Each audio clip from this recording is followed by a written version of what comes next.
There's more black on black shootings in our nation than ever before. Those unfounded comments from City Councilwoman Myrtle Cole ignited a blaze last summer.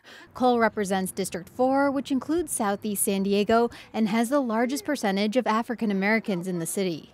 Immediately, young people in her district organized a campaign calling on her to resign. We're just going to take charge and you're going to hear us, you know. Community organizer Aaron Harvey says the mobilization showed young leaders power. Cole didn't resign, but she did apologize. So we've taken over a couple meetings. We've pressed some people to let them know that, you know, this isn't a photo op or a circus or a game. Harvey became an organizer after being arrested for allegedly associating with gang members accused in a shooting. A judge dismissed the charges against him, but not before he spent 7 months in jail. He says his work is personal and urgent because he's scared for himself and perceives the police as a threat. I am one police stop away from being murdered. And that's not even, it's crazy that I'm not exaggerating when I say that. Harvey and other young leaders are working to change the area known as Southeast San Diego. Last year, its unemployment rate was over 14% compared to under 5% in the rest of the city, according to census data. And more than 12% of its households received food stamps, compared to 6% in the rest of the city. It's a slow death. And when you become aware that you are slowly dying in all aspects, whether it be nutrition with the food deserts, the unclean water, the over-policing, the poor education, the misallocation of funds, you know, mass incarceration, it's more to it than just a bullet. He says he and others from his generation watched their parents and grandparents working for incremental change within the system, but things haven't improved enough. That's what makes their work so urgent and their patience so low. People are dying systematically, and once you become aware of that, you can't.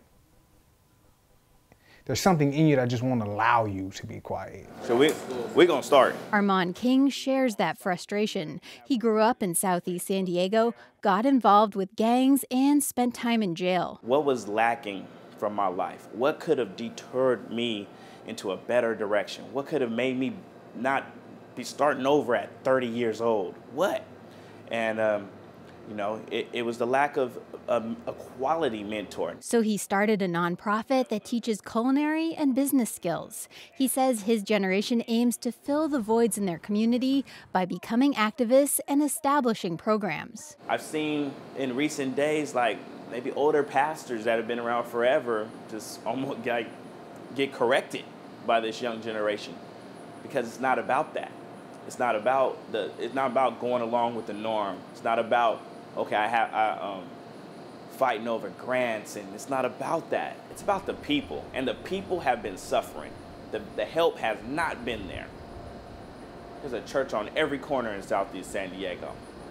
If the work was being done, we'd see a difference. This is where we have our newspapers for sale. Chida Warren is the managing editor and co-publisher of Voice and Viewpoint, San Diego's African-American newspaper.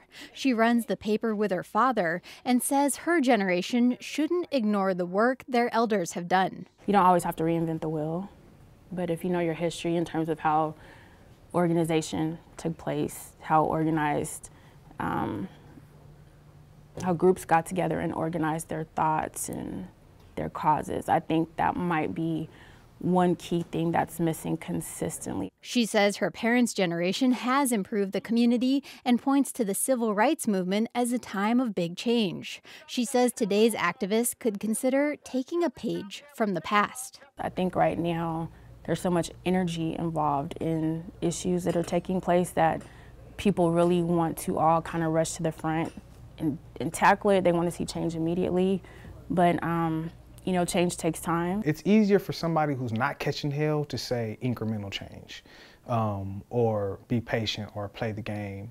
Well, people have been playing the game for a very long time, and it's getting worse. Organizers like Harvey say they won't be patient as they work to agitate the establishment and demand improvement. Claire Tregesser, KPBS News.